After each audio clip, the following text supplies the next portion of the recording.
All right, so today we're going to do a lecture on multivariate visualization. And so this is kind of how you display multiple things in the same display. First, we'll see the sound of music, or the visualization of music.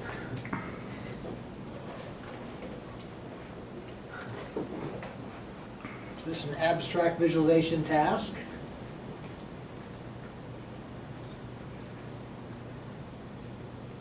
They pull in the MIDI streams and they want to say how can we visualize music in a way that makes you understand what's For the visualization of music, the definitive elements of a musical composition are mapped into a three-dimensional graphical representation. These elements, which are captured from input MIDI data files, include instrument, pitch, rhythm, volume, and timbre. In this representation, musical tones are visualized as spheres. The location of a sphere along the blue axis is dependent on the instrument which originally produced the tone. Variations in pitch are mapped to locations along the red axis. The starting time of each tone maps to a location along the green axis. The volume of each tone is depicted by the relative size of each sphere. Tones produced by instruments with similar timbre are shown as spheres with the same color. A legend, which appears on the right-hand side of the screen during each animation, displays information relevant to the music and the visualization. This information includes title and composer, instrument group color key, axis color key, current meter, current tempo, and the metronome beats. Also included in the visualization is a record or history of the notes that have already been played. When compared to the original tones, these history markers are smaller in size and lighter in color. Each history marker is scaled along the time axis in order to reflect the original duration of the tone. Two pieces of music have been selected to demonstrate this process. The first is from Franz Schubert's octet in F major for strings and winds.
This particular arrangement is a concert band version which was written by John Krantz.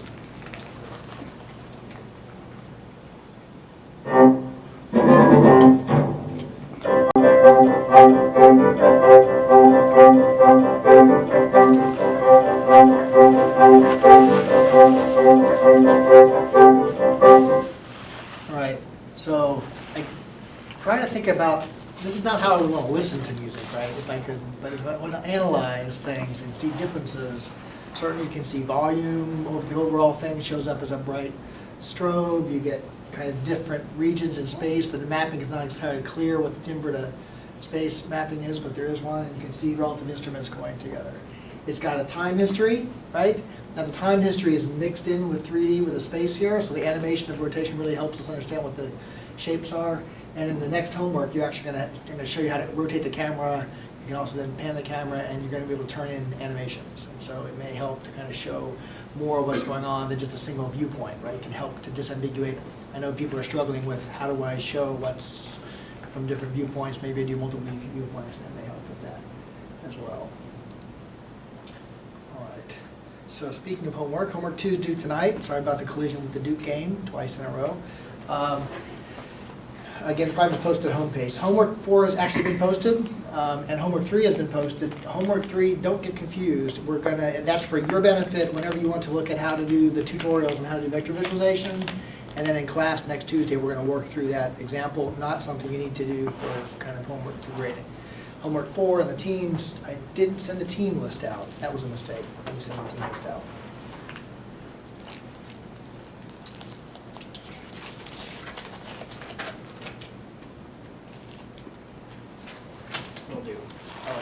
Homework 4 is due next week.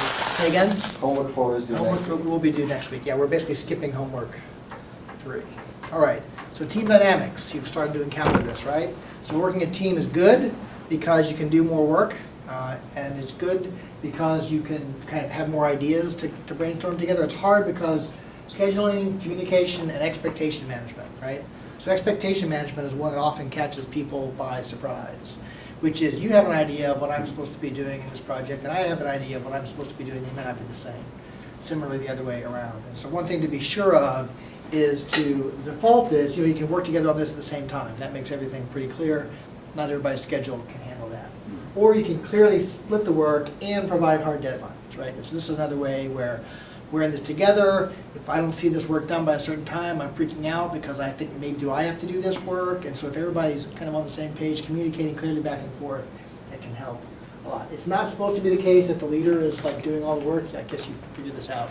You should be doing the work equally. All right. Okay, so multivariate data display. Now we're kind of pushing to the frontier between this and tensor fields of kind of how data visualization is able to do. It's a bit more art than science. There's a lot of ways to show 2 data sets or 3 data sets. We've kind of seen those, height plus color plus contour is a way to show that, height plus color plus texture. Going beyond that turns out to be challenging. There's some perceptual studies that are going to go through at the beginning of this that can help us predict which combinations are going to work well together. At the end, you're still going to need to try it out and see if you can understand what's going on. It's obviously easier in 2D and 3D, and I'm going to show several different techniques today. So here we're going to get a lot more data on glyphs than we've had before in the vector lectures and the scalar fields. Kind of heterogeneous techniques. We're going to review some that we've seen and new ones. Talk about texture, layering, subdivision, and data reduction techniques.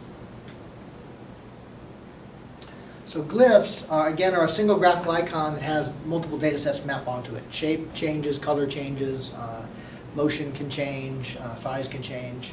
It's designed for kind of discrete, non-spatial data, multiple data sets in the thing, and then you can display fields by scattering them around in space, right? So you can sample locations that way. The earliest one of these was the classical Chernoff faces, right? And so this is taller and skinnier faces show one variable, wider and kind of narrower faces show another variable. Yeah, they really did use this. Happier and more smiling, less smiling is another variable. Kind of angry versus surprised with the eyebrows is another variable. And so this was to make use of the fact that we have kind of facial recognition machinery hardwired into our brains. There's something special about faces that we can immediately extract information from, and this was trying to kind of harness that to use in visualization. So we're going to be not probably using this for any of our displays. That's worse than the rainbow color. I should put the little sad thing. You can have a chocolate. It has a set. They're all over the place. Touche. All right. And so glyph techniques, other ones here. So one is looking at, for example, just basically a little bar graph. Here's 5 different values, and I want to show them as 5 different bars. And you can scatter the bars around, see the 5 different values. The middle one is 5 axes that spread out from the center, and it's the same values. And it's just showing you where on each of those. So that line is kind of one data value. This is a little bit like parallel coordinates, but it's kind of rotational coordinates. The third one doesn't work as well for me, and that is the angle in between segments tells you the value of that segment, right? And so you're trying to integrate and kind of figure out estimated changes. Come grab the poster when you're sometime. Yep. Okay, so Colin Ware looked at this and talked about probably only 3 or 4 distinguishable orientations to use for your sticks. And he approached it by having basically the axes, the bars, not go kind of sideways, but go straight out from the middle. And then you can have positive or negative to indicate polarity, right? A white versus a dark on a black background. You can also vary the size, the thickness of each of those lines to do another variable. And so we're mapping several variables onto here. So there's some sticks. We saw this before, and this is varying color and size to show the kind of connectivity, number of neighbor links in the simulation to help debug what's going on, the color versus the nearness versus the size. We saw the flow probe last time, which is the most complicated look that we're going to see here, that shows all these different values for basically the tensor deformation of a vector field. And so there's kind of the pre-attentive rules that we saw from before in the class apply here. There's size, orientation, and color coding. There's integral dimensions and separable dimensions. So integral dimensions are kind of perceived as a Gestalt whole, and the most one we've seen here has been color, right? So we see kind of color, we don't see it as 3 separate red, green, and blue axes, we see it as a kind of hue mixture. And so the more integral dimensions are kind of on the upper part of this chart. Separable dimensions, the x position and the y position are completely separable, right? And so we can estimate those differently on a graph, size, shape, or color on this end. And so there's kind of spectrum from integral to separable. So when you're thinking about doing data visualization, you should think about how do I map the separable things that I want the user to be able to, the viewer to be able to read independently to these dimensions, but then the ones that I just want to see differences, like maybe differences in timbre, as we saw in the music visualization, to one that's an integral, right? It's just there's some difference there. I couldn't tell you which components were so important. All right, so this is the siren song, right? This says, oh, we can do 10,000 visualization variables at the same time because look, we can do spatial position in X, Y, and Z. We can do 3 colors with red, green, and blue, right? We're up to 6 now. We can do shape. There's at least 3 dimensions of shape that we can play with to understand what's going on. We can do orientations, 3 directions of orientation, 3 directions of surface texture. We saw all these parameters, motion coding, blink coding, right? So we could display, maybe 19 variables all together. It'll be great, okay? That was kind of, if you look at this. Now, what happens when you try to do this? Well, a lot of these dimensions aren't independent, right? And so we saw that in terms of the color is the most obvious. Texture relies on at least one color difference, so there's between these channels, of course, variability. If you use your luminance to show your texture, you couldn't have your luminance to show your color. Blinking and motions are going to interfere with each other. And you can, though, if you're kind of lucky, if you can display an 8-dimensional data space using color, shape, and spatial position and motion, all right? But if you wanted to use spatial position to show a data field, now you're down to 5, because you use 3 of those to just show where these things are. Then the question is, how many steps can you resolve in each dimension, right? We don't have an infinite ability to kind of measure color or luminance or any of these other variables. Maybe you get 4 discrete quantities for each of these. And if you don't allow conjunction searches, where you're looking for like square and red, then you kind of get about 32 alternatives that you can mix together. So if you're doing okay, you're going to get about 4 values for each of 8 channels, 6 if you have spatial data. And we never saw more than 3 working together at high density when we just kind of randomly stuck techniques together, right? And so we actually worked for a number of years trying to figure out how to do this, and never worked out very well. So we're going to walk through what we did do that did work. All right, and so basically we tried, color plus height, that's great, plus texture, that's great, plus the 4th thing didn't work, right? Well, let's try another way around. Height, yes, plus contour, yes, plus color, yes, we're doing great, plus the 4th thing didn't work. So we could always kind of get to 3 and then fall apart. And then a couple of my students, basically Chris Weigel said, well, let's look at this. If what we want to do is different values, let's just do different orientations of slivers, and the presence of the sliver is kind of the value there. So we got one data set here, one data set here, and we saw that before. Alexander Bukinski said, no, let's do spots with different colors and sizes, or maybe bumps, layer them on top of each other, and the presence of the spot is the variable, and then the color and the size are just there to separate these into multiple channels. I said, no, this is too simple. We want to kind of do something that will be texture growing or whatever, and in the end, those were the techniques that worked the best, was separate the channels and then just use kind of presence of that channel to that. So we're going to kind of go through some of the things that we looked at. So here is a really, the one that I passed around that's really elegant. The only problem is I don't know how to generalize it to arbitrary dimensions, right? It's really good for showing how armies go around and flow. It's maybe good for how wine flows around the world from different sources, but beyond that, kind of it's not so generalizable, or to make it dense. So here, height plus texture works pretty well with each other. It doesn't interfere. The texture can actually help improve the shape understanding of the height. I showed this before where we use height plus color plus contour. And the non-isoluminant color made it hard to see the shape, but you could otherwise kind of tell the three different things away, so that was encouraging. You can get to 3 pretty well. Color plus texture plus bump texture started to fall apart, right? The two textures interfered with each other. If you had dimples, you couldn't see if there was a hash mark, and if you didn't have the lighting on the texture, you couldn't see the dimples, and so we're starting to lose our ability to show everything at once. If we tried to go beyond that to kind of do a hash texture with different orientations, and then the presence of another texture, and then 3 colors, we've gone beyond where we can do useful things. And so you can kind of get 2 or 3, and then you kind of stop being able to do that. This is an approach that is showing a 2D scalar field. It's using a 3D display to show it, and so it's showing height plus color plus glyph. Rainbow. Okay. That was a really good chocolate. Uh-huh. Yeah, those you can, yeah.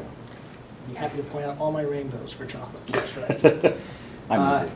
So we've seen this before, trying to show many things with transparency. Things fall apart. You can't tell any of the things in front, although the silhouettes can work okay. This is surface plus color plus texture. Sorry, can you go back to the previous one? Yeah. What was the problem with that one? So tell me, is this white in front of or behind this blue?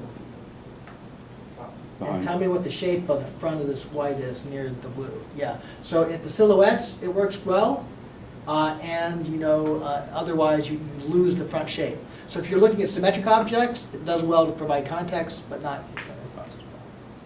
In animation, that would probably work okay, though. Nope. No? They work better. I mean, if you could sort of, You get No. more silhouettes, more time. You're trying to remember how they fit together, but you'd be better with kind of stripes or a surface texture on top. So this is looking at wind tunnel data around a landing gear. And so we've got a slice here that's got line integral convolution run on that, where the transparency is also controlled. So it's see-through where there's dark and you just see the white stripes. There's line integral convolution with color on top of the surfaces of the wheels to show 2 different data sets. And then there's kind of the context of the geometry itself to give you an idea of what's going on there. Isn't that rainbow? It is rainbow. 26. I'm going to go buy some stock in the chocolate company. Patrick, yes. That one worked pretty well, though. I thought that was pretty clear. Yeah, this one, so again, if what you want is a banded color map, you could use the banded rainbow and that can be a perfectly fine color map. If you didn't want band, then don't use a continuous. Yeah, or I think the other lesson is don't put green in the area, in the range where you care about variation. Right. Well, the way I think about There's this a couple of those is transitions, intentionally banded, Yeah, rather than having the color map chooses the bands for you. yeah.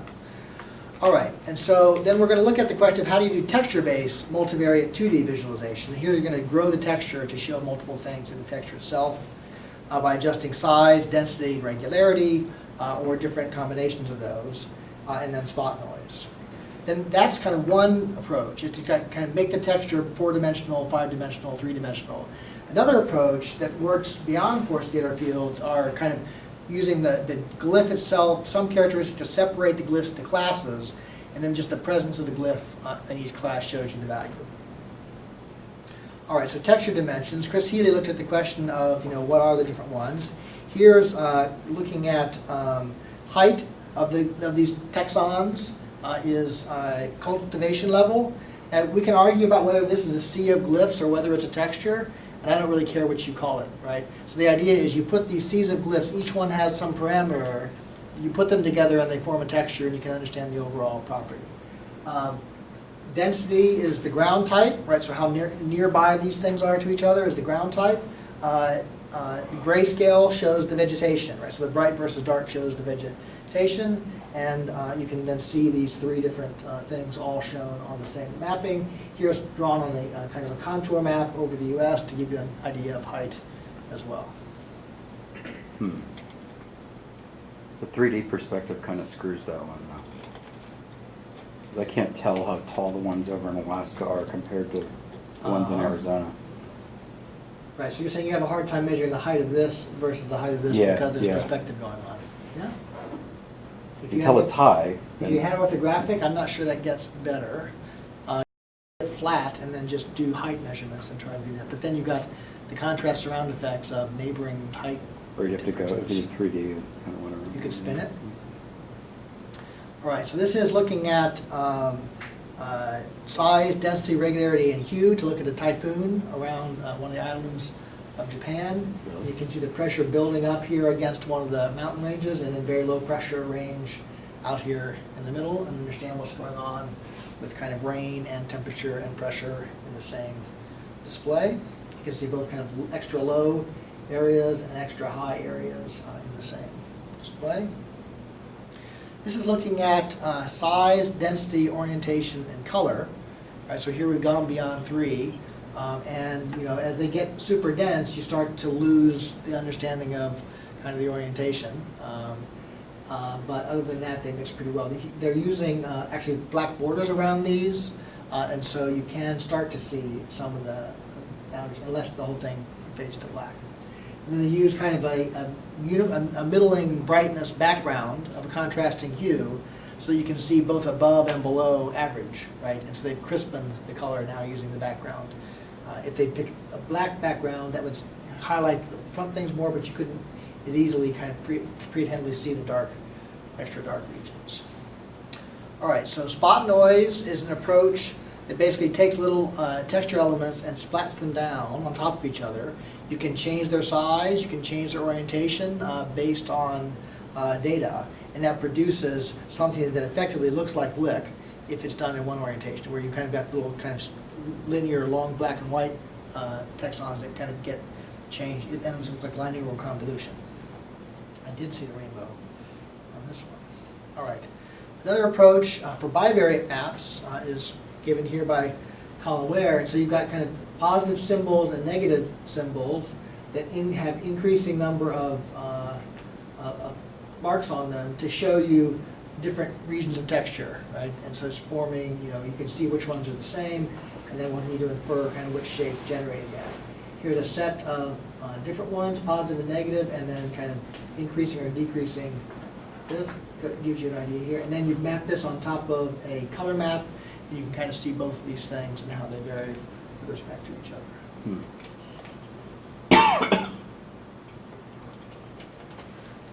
This one, to me, I can more easily understand what the individual glyph shapes are. This one, I can kind of more grab onto where there's areas of very similar It things. integrates So better. depending on which question you're trying to answer. This one also shows the background more through, and so this one sometimes will hide much of the background. And so depending on foreground and background importance and whether you want to see regions or whether you want to measure values, you would pick one of these over the other. All right, so now we're looking at how do you do layer-based multivariate 2D. So you're not trying to build one texture to show all the things. You're going to put multiple layers of textures to see what's going on. And then you vary a single characteristic to distinguish the layers, and then kind of the presence of that gives you the values within those layers. So this is attribute blocks. And so here we've basically taken every location in space and we've separated into 4 quadrants: a blue, a green, a red, and a dark blue, sorry, a cyan, a green, a red, and a blue quadrant. And then the kind of saturation or the presence of the color in each quadrant gives you an idea of the relative values, right? So you're looking for how saturated that little region is. And so you can, for example, look for areas where there's high red, an area where there's not high red, areas where there's high blue, and areas where there's not high blue. And the colors here aren't mixing because they're side by side, right? They're not kind of trying to mix these, you know, directly. Yeah, you're making. I'm a having case. all sorts of optical illusions with this thing. Yep. So this It's really is, trippy, you know, yeah. We're trying to do a hard thing. Yep, and these are some ways I to mean, do it's the actually hard- introducing one of those first optical illusions that you showed us where you create lines and, I mean, Yep. the red and the green and vertical. Yep. Yeah, it's just, And so it's not beautiful, but doesn't do the job. So this is I don't more know. isoluminant with the background. Yeah. This is not, so this one stands out more, right? Same thing here. So these three kind of are, for me, more easily to locate than this because, you know, we can't tell hue very precisely and certainly high details in hue. you're going to be seeing blue in places it's not there, though. I'm almost certain. The weird spectral, or the real color illusion things. So is each point 2 by 2? Each point is 2 by 2. It's making your eyes hurt? Yeah. All right. This is taking a similar thing, mapping it onto a surface, even harder because now you have to understand the orientations of these things as they vary around the surface, and you have to do a kind of a mapping that doesn't distort this too much onto the surface. Now here they've done something different in some of these channels. You've got a blue-yellow channel and another blue-yellow channel, right? So we're not using as many colors here. So we got rid of the horrible cyan, which is good, right? But now we need to remember which blue-yellow corner we're looking at, right? And so we've got a red and a black that sets the frame, and then we have to say, okay, this other two are blue-yellow, which one is which? And if we rotate the surface 180 degrees, now we don't know which one is which anymore, so that can be a But problem. aren't they You both should have matching the them. same thing? They both say spring force. Yeah.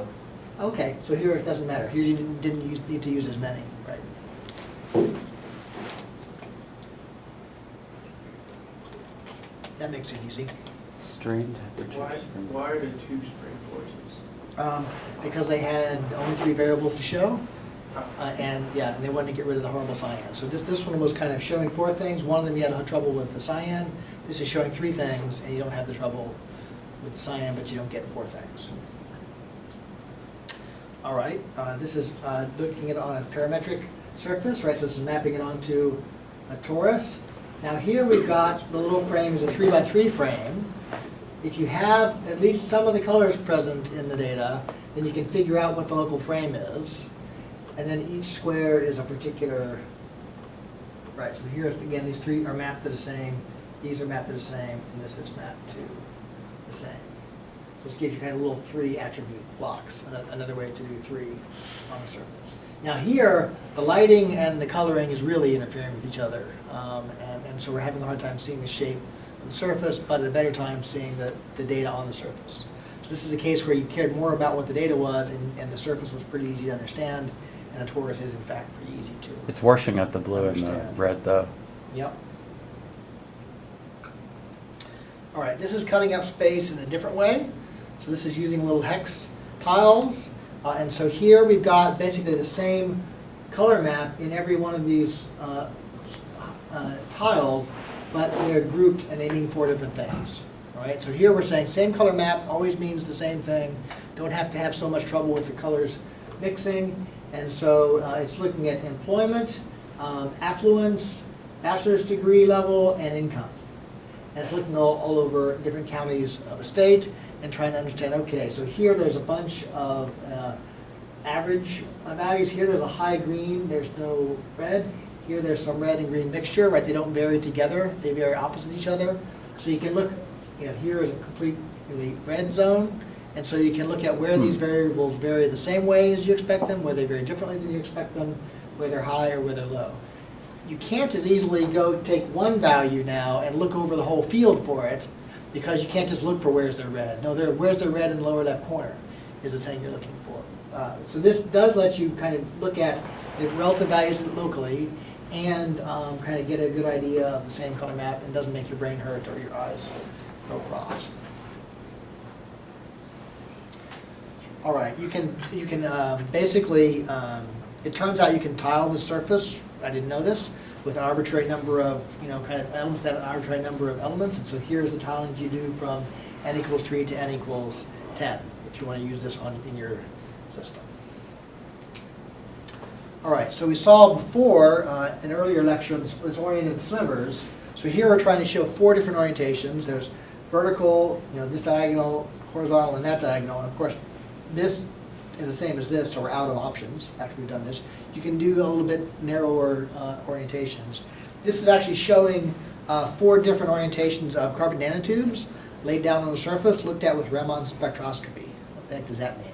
So that means that they basically they illuminate the nanotubes with light, and they see how much they spit back out, and as they vary the orientation of the light, they get more response from different nanotubes. That tells what their orientation is. So you can do 2 things. One is you can see where there's a lot of nanotubes by just looking for bright spots.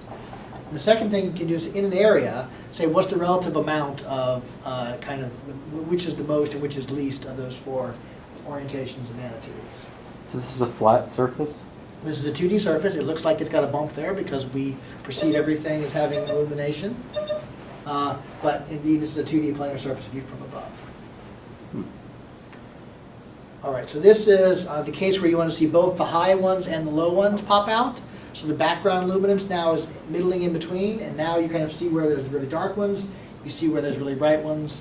The other thing you can do that you couldn't do here, in this one, it's hard to segment out the region where there's kind of one orientation, right? You kind of have to do that little by little rather than looking at the shape. Here, the color can give you a shape context immediately, and then within each shape region, you can do the kind of value measurements locally. Both of these have the benefit that the background around the slivers is always the same color, right? So the contrast surround effects are reduced a little bit here compared to if you just kind of laid them side by side, because they're always against a black background, or they're always against a middling luminance background.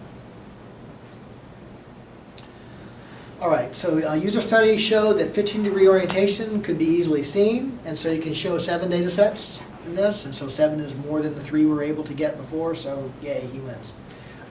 So when I look at this, again, I see relative value estimation at a point, which one is the biggest and how, kind of which one is less. It's hard to see a boundary of a particular orientation, but it's easy to see whether there is data present or there's no data present. So those are queries you can do very quickly with that. Data-driven spots we've also seen before, and so this is kind of the presence of the spot at a particular size and color, or if there's a bump, the presence of a bump at a particular size maps to the amount of data that's present there, right? And so it's not the case that you can look at this and instantly suck out the 9-way correlations, but what you can do is with your attention just adjust and look at 2 of them at a time. And you get to pick which 2, and they're all superimposed on top of each other. And so rather than going side by side and trying to figure out what the frame is and what the overlap is between things, the overlap is always shown directly. And this, unlike the slivers, you can see the boundaries of a particular one, like the little small blue dot ones is the little mushroom, and then the kind of sideways smiley on the right, so we can see that that's the lower middle of these data sets that are mapped to bright field. Sorry, just to brightness. So user studies show that you can do at least 9 data sets. So this is basically 2 data sets you want to pay attention to and 7 distractors, right?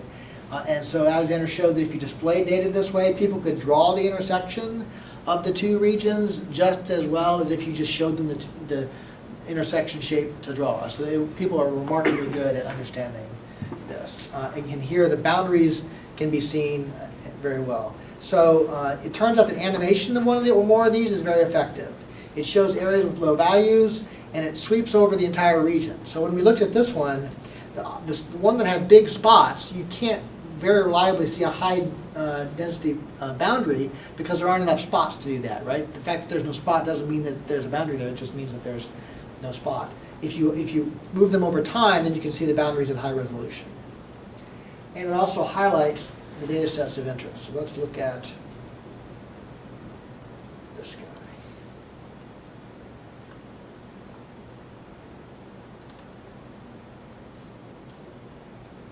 All right, so here, Can you make that bigger? pause this.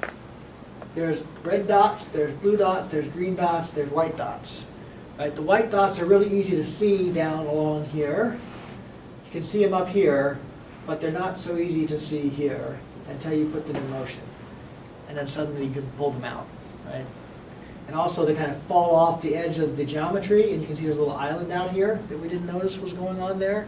You can kind of see the on to the island and the off to the island by looking at the as they go, and you get a very high resolution understanding of the boundary.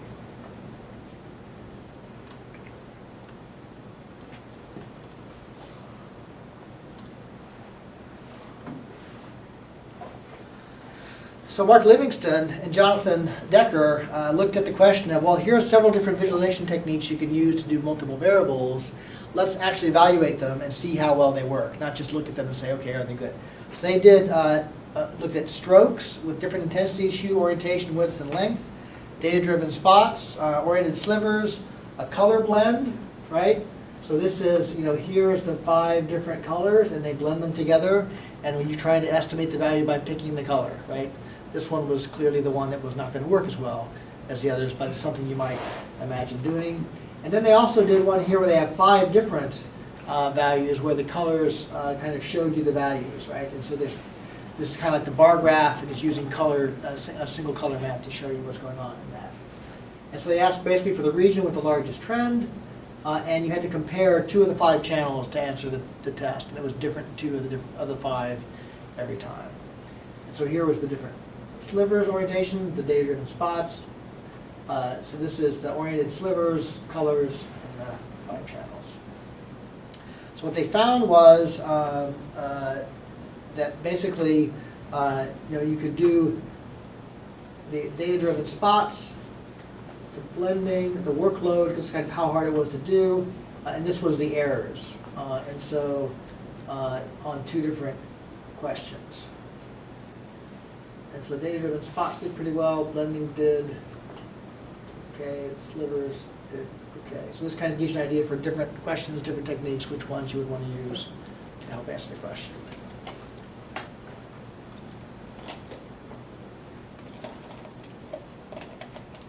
All right, so this is taking the data-driven spots and putting it into 3D.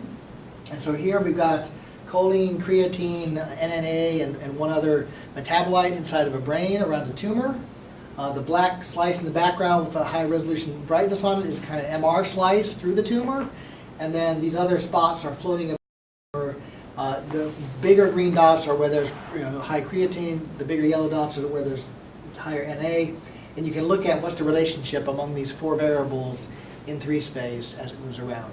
Here, motion turns out to be really important in understanding what these shapes are. If you just show the dots floating in space, you don't have a good idea. Stereo helps a lot with this too. In fact, we will try to see if we can crash PowerPoint or if it'll show my stereo movie. We'll have a race. It's trying hard.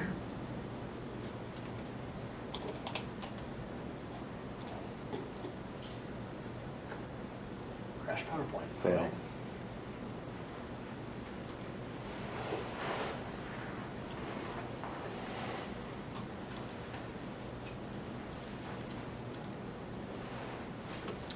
We'll restart as soon as it finishes crashing.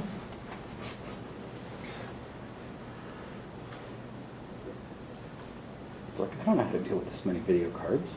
That's right.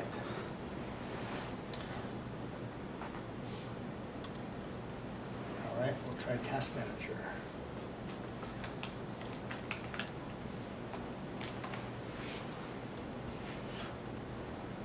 Oh,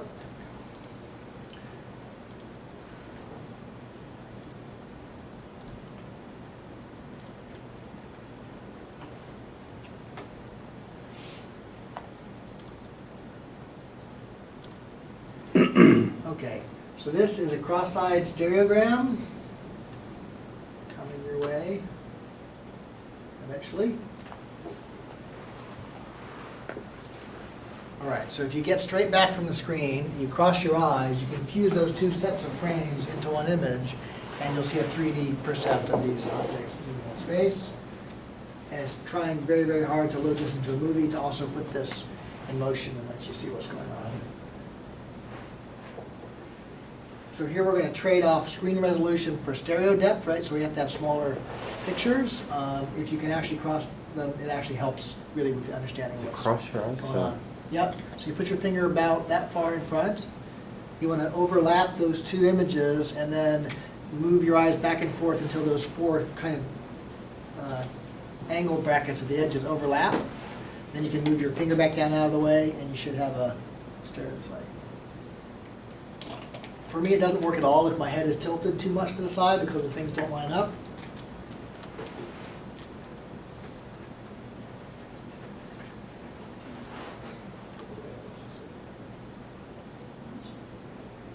try to keep my mouse out of the way so it doesn't.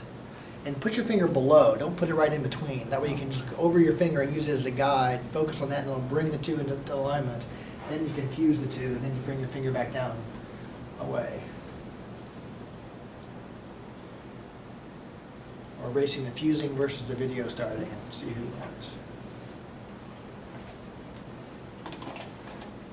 Maybe we all lose and we'll quit PowerPoint again.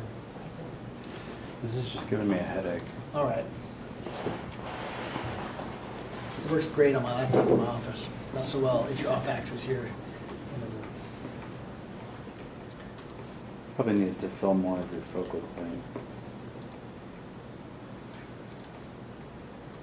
Note to self, remove stereo slide from talk. Remember those things in the 90s that were like these? Random dot stereograms? Yeah, it just looked like a random bunch of stuff, and supposedly if you stared at it just right, like there was a It did work. goose or something. Yep, I it could worked. never make those work. Yep, they did work. I testified that after, and they got easier to do after you had done a couple of them. But they were challenging. I could never get them to work. All right, so again, the question is how well these data spheres work? And so they did a user study, and what are you going to compare it against, right? So a comparison is, okay, we're going to use glyphs, and we're going to vary the thickness of the glyph for one variable. We're going to vary the cross-sectional roundness for another variable. If you have a hard time seeing that, that's because it's kind of wrapping around in the plane. Then there's the overall roundness, square to round, and then the color, right? So each of these is basically shown with the other three at the average value, and this is really now a four-dimensional space, right? Where there's different shapes and different colors give you an idea what the data is going on. Shapes. And so then he asked the question, okay, inside this little white cube, tell me what the values are, right? He would pick one of the values and you would try to estimate what the value was. This was actually done in stereo, and it was done with the thing rocking. So you could push a button, it would rock and then settle, push a button, it would rock and settle, and it was stereo, so we had all the cues you could have to understand what was going on here. So it's a little bit easier than what we're seeing here. And so the question here was, how big is the sphere?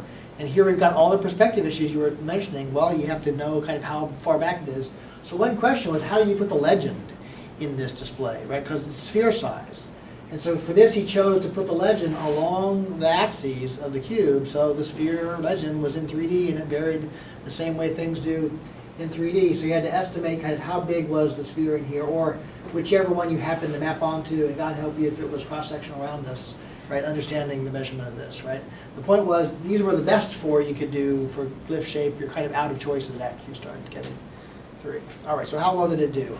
So the value estimation error was better for scale data-driven spheres than for the superquadrics, the four different ones.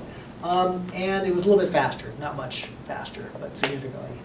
Statistically significantly faster, but not a ton faster at answering the questions. And then he looked at the question of, okay, what happens if you look for each variable, right? So for scale data-driven spheres, what color it was didn't make a lot of difference, right?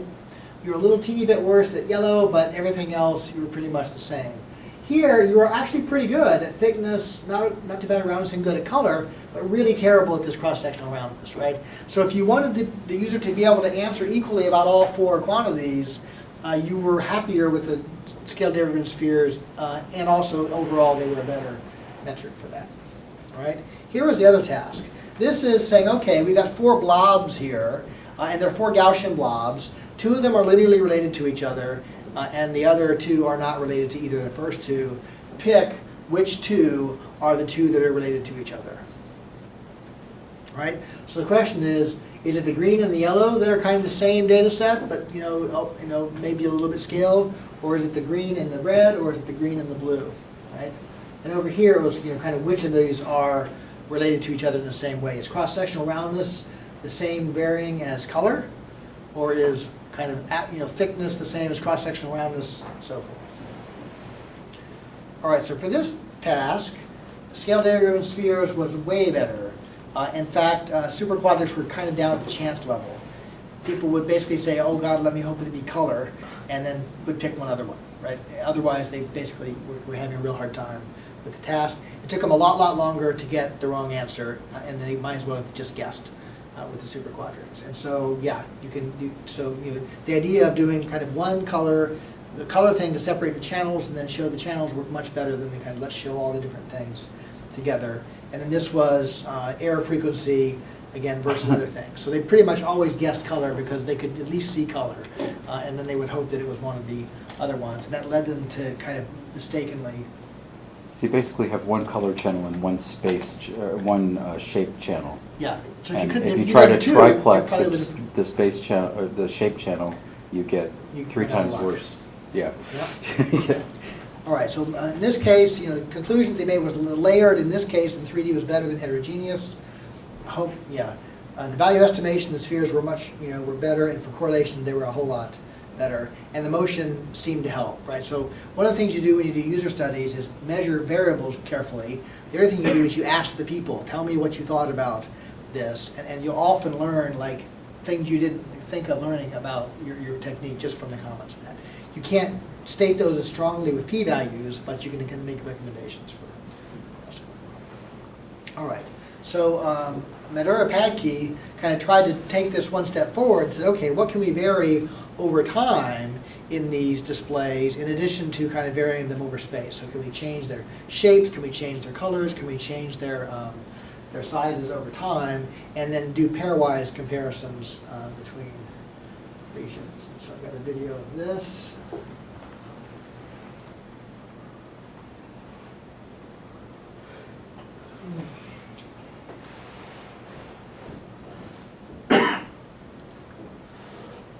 I'm going to skip right to my favorite one.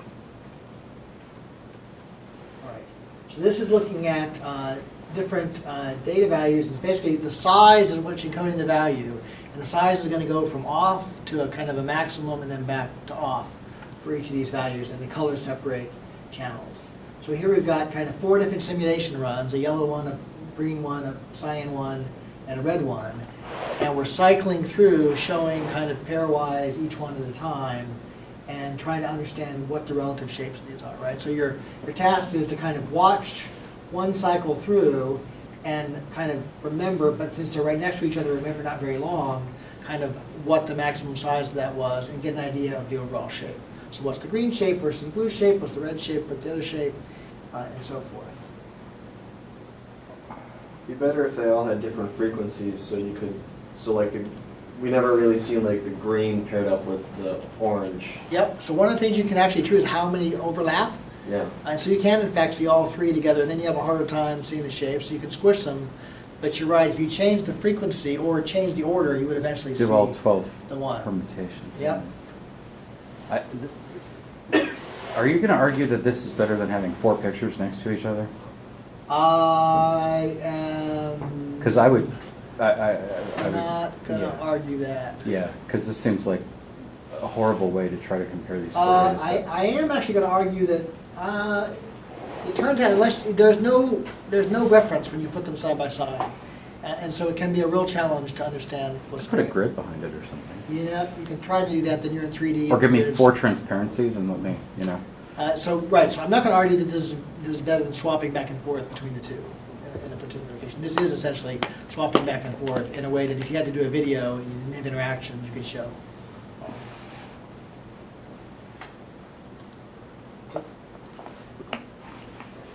All right. So this is looking at the question now, if I've got multiple surfaces.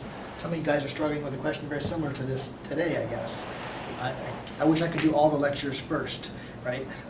So this is, Chris Weigel was looking at the question of tumor segmentation, kind of one tumor versus another. How do you kind of see what the differences are?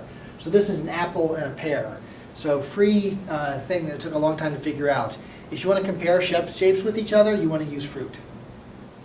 Don't use faces, don't use kind of weird, geometric shapes. Fruit. People understand them, they remember them. You don't need to explain a lot, but they're very varied, and some are similar. Cherries are similar to apples, and so forth. So this is saying what we're going to do is, if you take the outer surface and make it opaque, then you can't see the inner surface. If you take the outer surface and make it transparent, then you can't see the outer surface. How do you kind of deal with this issue? So what he does is take the intersection of 2 surfaces and makes it opaque. it's always on the inside, so that then there's always a transparent surface outside. Well, then how do you know which transparent surface on the outside? You use color, right? So you've got one red shape and you've got one green shape. And now you've got uniform transparency, so you can't see the shape except in the silhouette. So what do you do about that? You put these little cross shapes on top of the surface with principal, first principal direction curvature.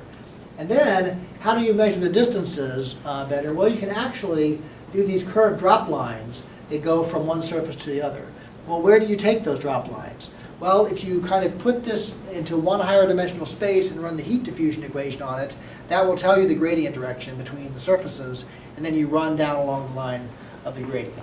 And so you kind of make one of these surfaces hot, you make one of the surfaces cold, and you follow the direction of heat gradient as it goes. Not just a from the spline interpolation between the surface normals? Nope, Huh. that's not what he did. Whether that would work or not, can't tell you. That's pretty cool, though. All right. What does a pomegranate look like? So this is two tumors, right? This was, Liz Bullitt hand segmented the tumor and then hand segmented the tumor again, and these are the two different answers. I didn't want to know that when surgeons segment tumors, they get different answers, but they do. And so this doesn't have the curved drop lines, but it does have shadows, right? And so the shadows here are kind of showing you kind of how far the top surface is from the bottom surface, and again, the color tells you which surface is on top. You can see which one's on the outside where, and in many cases, which one, how far it is. Down here where you don't see the shadows, you have to rotate it around to see what was. Wait, so she had imagery of a tumor and was trying to identify its boundary? So she identified the boundary from 3D data sets Right. twice in a row. And her question was, how different were my two guesses? Turns out it's not so easy to Apparently. segment tumors from geometry. All right. So they did a user study again to look at the question of, okay, if we have two surfaces, now so the other thing you could do is random Gaussian blobs, was how do you lay things out in 2D, not so good in 3D because you couldn't figure out what the potato shapes were, right? So this is asking what's the absolute difference between the surfaces and what's the angle difference between the surfaces. And then this did have kind of the palm tree drop lines as well as a small shadow dot on the surface where the things drop down. He did a user study where you could rock the surface, you could hide the markers. So one way to do it was you directly map the difference in distance to color. Right, so this is showing one surface and then showing the other curved surface as below, above, and essentially your task was to decide what color the surface was, and that told you the distance, right? So you were trying to do a distance measure by just doing color map lookup. Okay, that should be pretty straightforward. So this was without shadows on the left, with shadows on the right. So this was looking at what the inner surface distance calculation was. And so color mapping was actually pretty good. You were just trying to judge, accuracy is more is better. Color mapping wasn't as good. Your job was just tell me what color this is, right? Here the job was understand the shapes of these two surfaces, tell me what the distance is between them. And he did a little bit better with shadows, but pretty much very well with the glyphs. This was looking at the surface orientation. Now you had to look at the color derivative. That's going to be you. And again, he was better with the glyphs and with the glyphs. Not just statistically. No, they're not statistically. It was statistically significant, but it wasn't a huge amount. Only just. Yeah. Yeah. Yep. Annoying. All right. Rainbow. Well, Here's- it's segmented though. So Here it we'll is. let you know. Yeah. This is the rainbow nominal. Haha. So this is saying, okay, we've got several different segmentations of an infant airway, and we want to know how much does the segmentation value depend on the particular threshold you're using, right? And so here we've got two different surfaces side by side, and I ask you to tell me what's the difference between this surface and that surface in space, and don't tell me it's because it's blue. I understand blue isn't the best choice, but in fact it's really hard because there's no frame. And if you put a complicated enough frame, then all you see is the frame, right? So how do you tell the difference, right? So this is looking at what's going on in these different segmentations. So here there's a red, an orange, a green, a cyan, and a blue segmentation. This is basically chopping the surfaces up in space and then re-putting them back together. So there's one blue surface, right, that's sampled here, here, here, and here. And then there's one red surface here, here, here, and here. And this shows you at the silhouettes very clearly what the differences are. If you have stereo, you can actually see through kind of where there's openings to the ones behind And in stereo, you can start to see these front surfaces pretty reasonably as well. This is an untextured surface, so it's not going to be as easy to see as if we put a kind of a random noise texture on the surface, but it gives you a much better understanding than if you had 4 or 5 side-by-side presentations of this. All right. So looked at this with wildfire simulations with different heat of the fire, right? So there's fire burning here, the wind's blowing downstream, there's temperature variation over space. These are isosurfaces of temperature, and the question is, what's the difference between these 4 simulations? You can tell that there's difference at this peak value, right? Everything else pretty much looks the same. If you overlay all 4 of them here, again, there's some differences here. These are the same. Down here, though, there's tearing in the texture where you've got the same frequency of these ripples, but their phase varies, right? Understanding the relative phase difference in these images is pretty challenging. Putting them together, you can start to see that. Basically, you can also look for black slivers here, which is showing you kind of missing places between the surfaces, right? And so it highlights the differences. It doesn't give you as good understanding of the individual shapes here as you have side by side, but in terms of understanding the differences, it does a better job. Is the phase interesting? The fact that they differ is interesting. Okay. They differ only in phase. And so that then lets the scientists ask the question, is the phase difference important? Before, they had no idea that there was phase difference, right? And so the point is, you could, if you very carefully studied all these things, probably can come see up it, with the yeah. answer to this. Yeah. But this right away draws your attention to where the differences are. All right. So that was kind of different ways to slice and dice space. This was kind of the graph that led us down into the desert, right? Because that's a really good job at what we were trying to do. It layers a bunch of textures and colors on top of each other, and it does a reasonable job, right? So there's a height field. There is a color map. Which one? Yeah, another chocolate for you. That's a really good job. You're on YouTube now saying that That's to it. this picture. It does. It shows like 5 variables, right? Then it's got these droplets that kind of are going downhill, and they give you a vector field on top of these scalar fields. The kind of white grid texture is there. It's not showing you data, it's just helping you understand the surface shape, and so it's doing a good job at that. But there's also these little ridgeline textures that are surface textures that are a second kind of, orthogonal to another vector field, right? They're kind of gradients. It's basically showing you contours, vector field, a color map, and a height field all in the same thing. So this is like, this is great. We need to do something like this. What we didn't realize was it's critically important that these are all very sparse, right? And so they're not kind of hiding each other. And so whenever you try to do things, very densely, we've got us into trouble. All right. So here's another layering that doesn't layer the same thing every time, right? And so one approach, like the slivers and the spots, is the same kind of basic shape, different orientation or different color or size, and layer that. This layers shapes that are individually distinct from each other, right? And they're sparse. And so this has got a color in the background.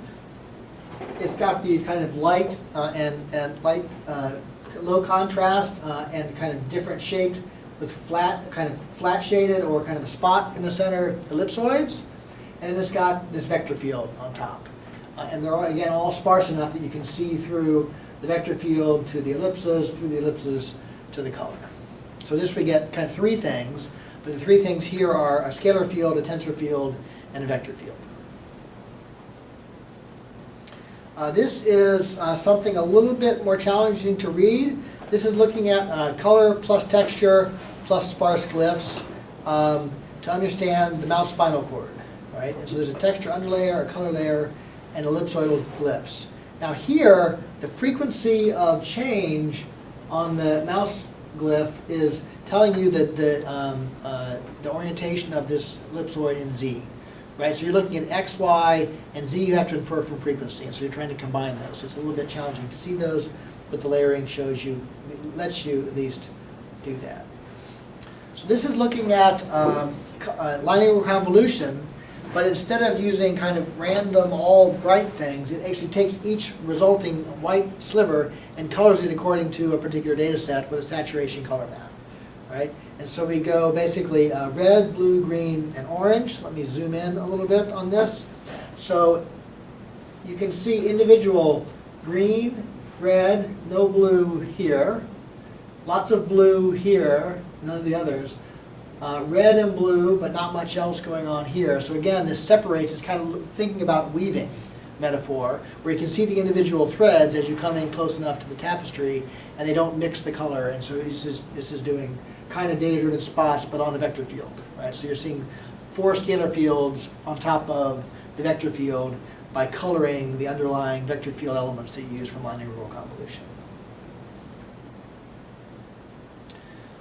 They also looked at the question of if you wanted to overlay 2 vector fields, what's the best way to do it, right? And they ended up doing a user study on this. And so this is saying, okay, one approach is showing these little kind of streak behind particles that look like particle imaging velocimetry, like a little smoke puff flying along. Another is linear convolution, here with kind of the coloring on top of it, right? And they're showing these 2 things. So squares here show where these 2 vector fields are orthogonal to each other, and ellipses show where they're parallel to each other, right? So you're looking both at the overlying field and the underlying field to see kind of where they're the same, where they're different, and then, by the way, a couple scalar fields on top of that. All right, so this is saying, okay, now what we're going to do is, instead of doing the particle things, we're going to do lines that kind of are streamlines that show you which way the thing is flowing, and we're doing them as, you know, basically geometry things, little ridges on top. So now we've got kind of the same thing, a perpendicular here, more kind of an oblique angle here and parallel through here. So we can kind of see through one to the other ones. And so, you know. So what they found when they looked at several different of these techniques was that similar styles interact. And so in the upper left, you've got 2 textures. And it's kind of hard to kind of separate into 2 layers. In the middle left is 2 glyphs, and the lower left is 2 line-based. But on the right side, if there are different models, one is a glyph, one is a texture, one is a line, one is a glyph, one is a texture, one is a line, you can separate them more easily, right? And so this was, again, make visually distinct your layers, and this way was kind of a whole different kind of display, and you could do them much more effectively. All right. So the summary of layering is, layering is going to be better than just kind of heterogeneous mix, trying to put it into one. And it's also much better than trying to vary a bunch of texture parameters and grow the texture in the way you want it to do. You want to use sparse layers, and you want to use a distinct display technique for each layer. You can use similar ones, so the data-driven spots, slivers of orientations, or very different ones, so you can kind of differentiate in terms of orientation and color, or in terms of shape, right? So ellipses versus arrows, texture versus line versus glyph, right? So how do I make the layers visually distinct intentionally, and then kind of the presence of each of those layers shows you the data value. All right. So another thing you can do is say, forget it, it's too hard, no way can we display what we want to see, so we're going to use mathematics to basically take the high dimensional data, reduce it to low dimensional data, and then we're going to show you the low dimensional data, and hope that we've preserved the information you needed to see. Right? And so we're going to look at projection techniques, time and space multiplexing. This is the side-by-side views, or kind of in the same prediction view, adjusting different times which you're looking at, or kind of adding computation to do that for you.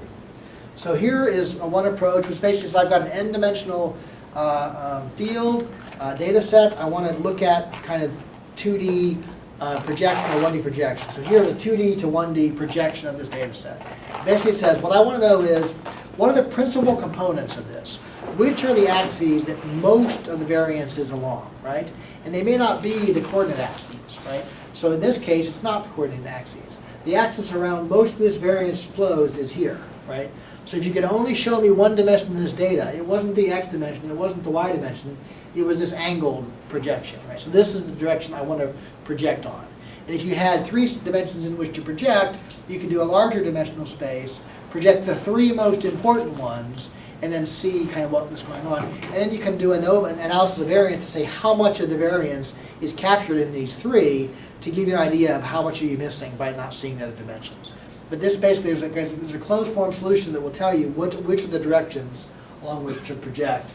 And then you can also, if you've got a 4th dimension, you can say, okay, well, I'm going to color my resulting projected 3D spot by that to get a fourth dimension. And I'm going to put a glyph there and maybe change the shape of the glyph as a fifth, right? So now you can start to do the glyph techniques to mix in the higher dimensions and use space for your first three, all right? Multiple views in space, yeah. A couple of problems with this particular one. So this is basically saying I'm going to look at one data set here, another data set here, another data set here. Besides the fact that I use the rainbow, they're overlapping a little bit, a little challenging to see what's going on.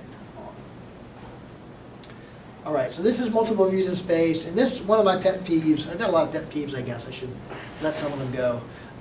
Is people that say, I ask them, well, how many scalar fields can you show in the same visualization? I say, oh, we can do 5. Really? Yeah, a vector field, which is 3 scalar, and height. No. A vector field is not 3 scalar fields, right? And so here's my kind of example of this. Tell me what direction this vector points, right? It's the amount of red here and the amount of that, and you add it together in your head and figure out. No, that's not a vector field visualization. That's like to a computer it's a vector field visualization, but to a person it's not that. Okay, so vector not equal to 3 scalar. So here's multiple views in space, right? So this is okay. Here's 9 different data sets. We wanted to kind of compare, how much overlap is there between this one and this one. A little bit of a problem. Maybe we could put a grid on to help with that. But this does at least scale.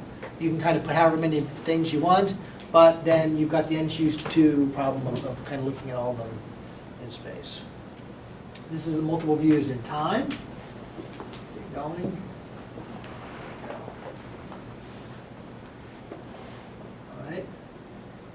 So either you can let this be animated and just kind of run along.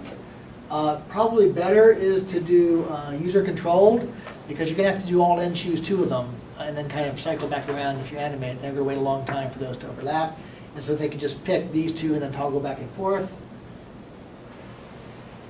They're going to do a better job. And so you're using your memory here to kind of say, okay, how much overlap is there between these ones? That's how they found Pluto.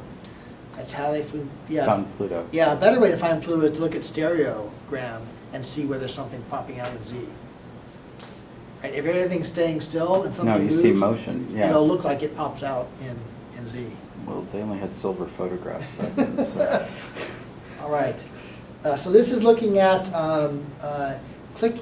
basically a dynamic map, which is where you can say, okay, show me what the different values for this location are, and they highlight in this map. Or you can say, okay, show me which locations are in this column, and it shows up on the map over here, right? So it's a way of dynamically querying multiple data sets in the data space or in the display space, and seeing kind of what the mapping between these is. So you're kind of querying over time whatever combination of things you wanted to learn, and you're seeing them show up in the mapping. Magic lenses are basically, you can take your magic lens that shows kind of Gaussian curvature, and you can look at that. You can take your magic lens that breaks into polygons, you can look at that. You can take your magic lens that looks at temperature and lay it on top. And so you can, in space and time, overlap and look at the queries that you want to look at without seeing the overall everything the same, right? So you can have tools you can go in there and display, and then you have a context behind the particular tool you're looking at that gives you what's going on. And so the tool glasses and magic lenses was a kind of seminal paper in this. And there's also kind of 3D magic lenses, which is like the X-ray vision we saw before, where if you want to see the liver always, you disappear everything in front of the liver, and it's kind of importance-driven volume rendering is an example of doing this in 3D. All right, so this is throwing the big computational hammer at it and saying, okay, I want to kind of see the edge of these shapes. So what I'm going to do is I'm going to map from this image in the upper left to a feature space. So what's a feature space? A feature space is say, well, let's compute the derivative of this image with respect to x, the brightness with respect to x, and that's one feature. Then I'm going to compute the derivative in space with respect to y, and that's another feature.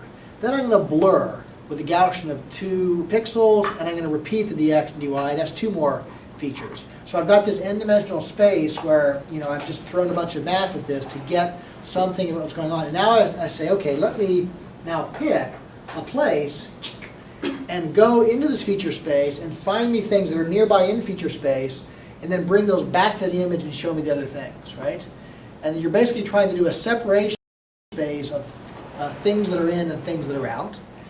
You can use machine learning and train this thing saying yes, yes, yes, no, no, no, no, no, and is kind of helping to kind of specify this manifold in the n-dimensional feature space that separates the things that are what you want versus the things that aren't what you want, and then you can pull out into kind of these three different classifications, like inside, on the boundary, or just outside the thing that I'm looking for, and it works with both orientations, and it works with both intensities, brightness, or darkness, right?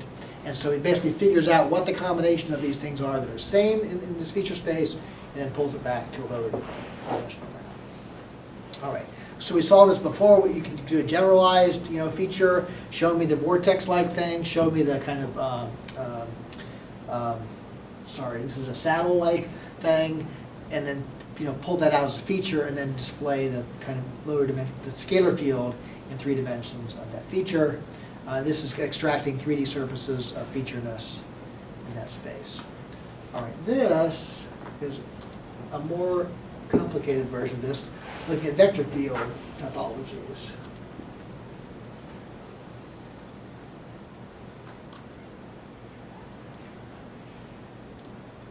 Interactive vector field feature identification.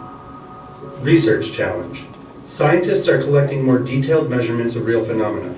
Physically based simulations are generating larger and more elaborate data sets. Additionally, computer hardware advances are improving computational power.